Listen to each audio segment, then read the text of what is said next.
Okay, guys, so I have my headphones on. I apologize. I have no AC, so my windows are open, so it's less than 90 degrees in my house, but it's a little bit noisy. So hopefully this is a good solution and you guys can hear me. I'm going to talk as loud as I can, but um, so I had you guys read Hamlet Act 3, and I'm going to go ahead and do this in mostly one fell swoop. I'll stop right when we get to the to be or not to be speech, and then I'll have you guys continue on towards the end of Act 3. So after you're done with Acts 1, 2, and 3, I'm going to have you take a comprehensive quiz over those 3 acts, and then I'm going to let you guys go ahead and move on to Act 4. Then you'll do Act 5 at the beginning of the 3rd week, and then from there you will have basically structure, supports, and time to work on your final essay. So I want to go back to the very end of Act 2, Scene 2, with Hamlet and the players. The players are very important because they're the ones that set up the sort of the ruse of the Shakespeare play.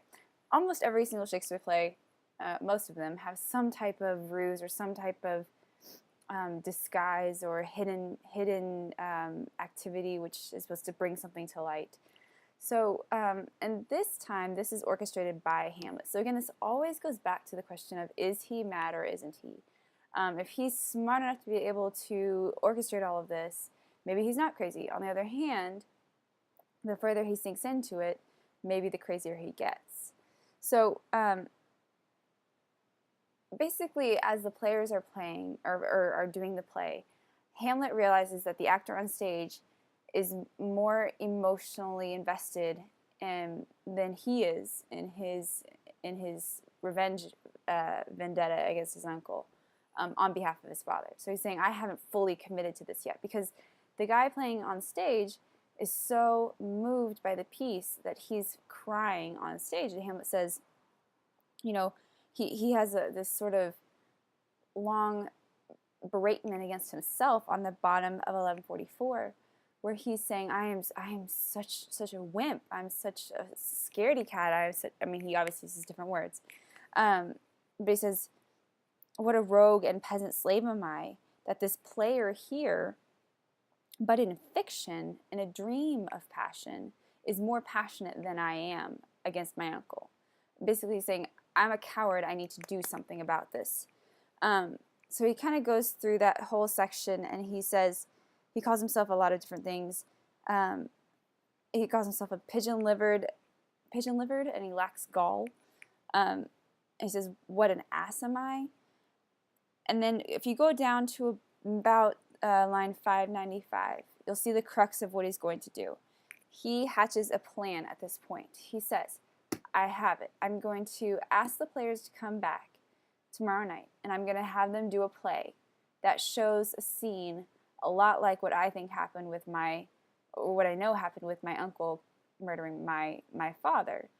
And then he says right on line 596, he says, I'll have them play something like the murder of my father before mine uncle. I'll observe his looks.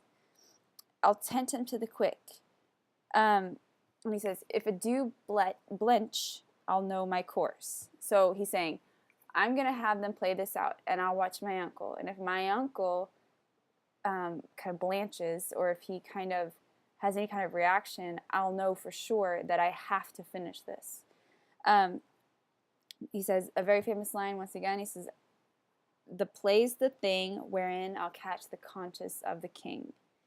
So that moves us into Act 3. So we're still on our rising action here. In Act 3, we begin with the king and talking to Rosencrantz and Guildenstern about Hamlet's lunacy. And he basically says, have you figured out what's wrong with him yet? And they say, no, we haven't. So he says, okay, fine, keep going. Gertrude comes in, and this is where we have Polonius's plan start getting into action. Ophelia comes in with her, and he says, now we're going to put our plan into place where we're going to see if he really is mad from being in love with Ophelia. So he comes in, and Ophelia starts talking to Hamlet, and the king is hidden, the Polonius is hidden, and the queen's gone. And just before he and Ophelia speak, we have his very, very famous soliloquy, to be or not to be. So I want you to go ahead and go watch that section. I've put a clip just below this. I want you to watch the clip. I want you to see, if you've never read this soliloquy, I want you to see if you can figure out what he's talking about here. What's the main question he's trying to answer when he says to be or not to be? That is a question, right? So I want you to try to figure out what is the question he's trying to answer here. And then we'll come back and we'll continue with the rest of Act 3.